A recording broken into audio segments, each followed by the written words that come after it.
Hello बच्चों, नमस्कार। कैसे हैं आप सभी लोग। तो आज के इस वीडियो में आप लोगों का स्वागत और अभिनंदन करती हूं, क्योंकि आज के इस वीडियो में मैं आप लोगों को खंडकाव्य बताने वाली हूं, जिसे कोई भी नहीं बताया होगा। तो मैं आप लोगों को खंडकाव्य बताने से पहले आपको कुछ ज़रूरी चीज़ें बता देती हूँ, जो मैंने कई बार अपने वीडियो में बताया है, लेकिन एक बार फिर से बता देती हूँ कि देखिए, खंडकाव्य आपको यहाँ पर देखिए, आपको खंडकाव्य 3 नंबर आपको दिलाएगा। ठीक है, 3 नंबर आपको खंडकाव्य दिलाएगा।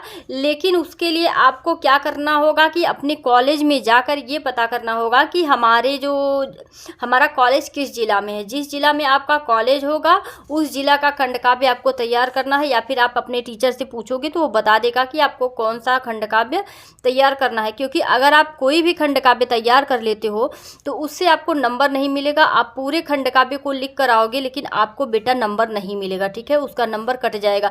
एग्जामिनर बिल्कुल भी भावुक नहीं होते हैं। ठीक है, वो नहीं देखते हैं कि आपने लिखा तो है, आपने इतना मेहनत किया तो है, ये नहीं देखते हैं। ठीक है बेटा, आप जो चीज़ उनको चाहिए, जो चीज़ सिलेबस में है, उस चीज़ को अगर मिला तो मिला, नहीं तो फिर कट करके निकल जाएंगे। ठीक है, क्योंकि मेहनत तो आप किए हो, वो नहीं किए हैं, तो उन्हें इससे कोई फ़र्क नहीं पड़ता है कि आपने जो है, आपको पता नहीं था, आपको जानकारी नहीं थी। ये चीज़ से कोई फ़र्क नहीं पड़ता है, आप क्या लिखो हो, ये चीज़ से फ़र्क पड़ता है। जो चीज़ उनके सामने आएगी वही चीज़ वो लोग देखेंगे। तो सबसे पहले आप लोगों को इस बात का ध्यान रखना है। उसके बाद मान लीजिए कि आपको पता चल गया कि आपके जो है ज़िले में ये खंडकाव्य चलता है। ठीक है, अब आपको क्या करना है, खंडकाव्य में क्या होता है कि सर्ग होते हैं। ठीक है, प्रथम सर्ग यहाँ पर जैसे देखिए मुक्ति यज्ञ, यहाँ पर देखिए मुक्ति दूत खंडकाव्य है। तो जिसके भी जिला में होगा उसको देखिएगा, सभी का मैं बताऊंगी। ठीक है, तो यहाँ पर देखिए प्रथम सर्ग और द्वितीय सर्ग, और ऐसे ही तृतीय सर्ग, चतुर्थ सर्ग। तो आपको क्या करना है, इसको पढ़ना है। ठीक है, और इस तरह से पढ़ना है, आप कहानी की तरह समझिएगा, जैसे महात्मा गांधी के बारे में इसमें बताया गया है। तो ये देखिएगा कि प्रथम सर्ग में महात्मा गांधी को कहाँ से कहाँ तक ले जाया गया है। ठीक है, जैसे यहाँ पर देखिए अफ्रीका में रहे, फिर भारत लौटे। ठीक है, खंडकाव्य में पहले जो खंडकाव्य है, उसके बाद भारत आकर उन्होंने स्वतंत्रता के लिए अपना पूरा जीवन समर्पित कर दिया। भारतवासियों ने अंग्रेजी विरुद्ध आज़ादी की लड़ाई लड़ी और उसमें सफलता पाई। तो देखिए कहाँ से कहाँ तक आपका प्रथम सर्ग में दिया हुआ है और कहाँ से कहाँ तक द्वितीय सर्ग में दिया हुआ है।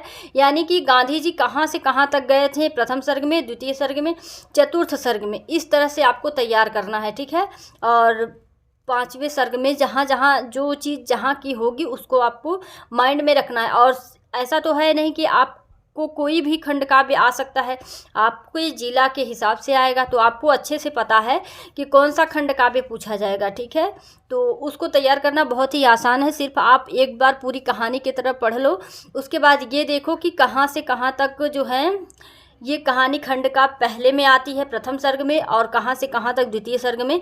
बस इस तरह से आप दिमाग में अपने रख लो, आसानी के साथ आप क्वेश्चन का आंसर दोगे। ठीक है, और खंड काव्य लिखते हुए आपको ये पता होना चाहिए कि आप चतुर्थ सर्ग पूछा जा रहा है तो आपको चतुर्थ सर्ग का ही बताना है। ठीक है, और इस तरह से आप मुहावरे, लोकोक्ति और ई सब का प्रयोग करोगे। ठीक है, श्लोक का, तो बहुत ही सुंदर लगेगा। जैसे यहाँ पर देखो लिखा गया है, रहो खुश मेरे हिंदुस्तान, तुम्हारा पथ हो मंगलमोल, सदा महके बन चंदन चारू, तुम्हारी अंगनाई की धूल। ठीक है, जब इस तरह से आप लोग सजा कर लिखते हो तो फिर एग्जामिनर खुश होता है और सारे नंबर आपको देता है।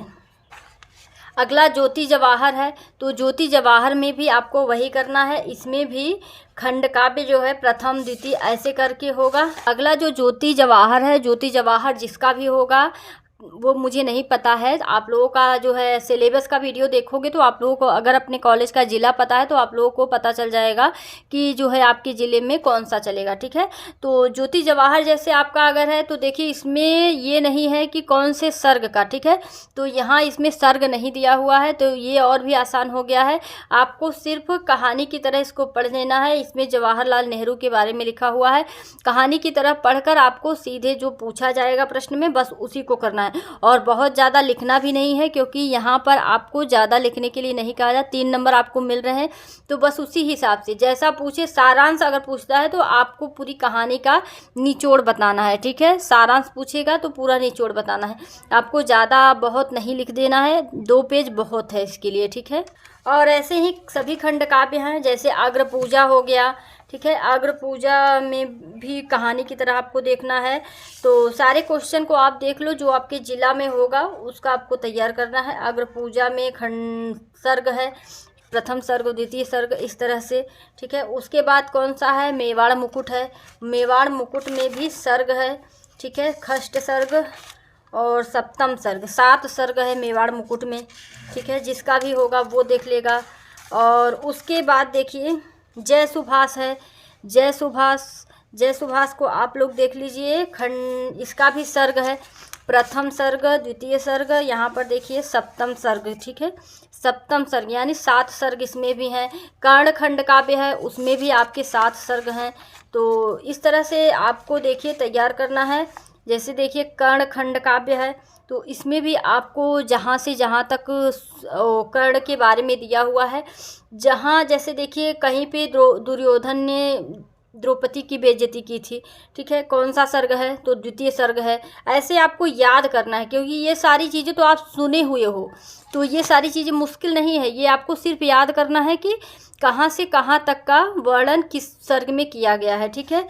तो आई होप कि ये वीडियो आपको पसंद आया होगा। और भी बहुत सारे खंड काव्य हैं, लेकिन आप अपने ज़िला के हिसाब से देख लीजिएगा। फिर मैं अलग अलग खंड काव्य का वीडियो आप लोगों को दे दूंगी, ठीक है। लिखने का जो प्रश्न पूछा जाता है उससे रिलेटेड मैं आप लोगों को दे दूंगी, तो आप लोग आसानी के साथ कर सकते हो, ठीक है। और वीडियो अच्छा लगे तो लाइक कर दीजिए। मिलते हैं नेक्स्ट वीडियो में। धन्यवाद।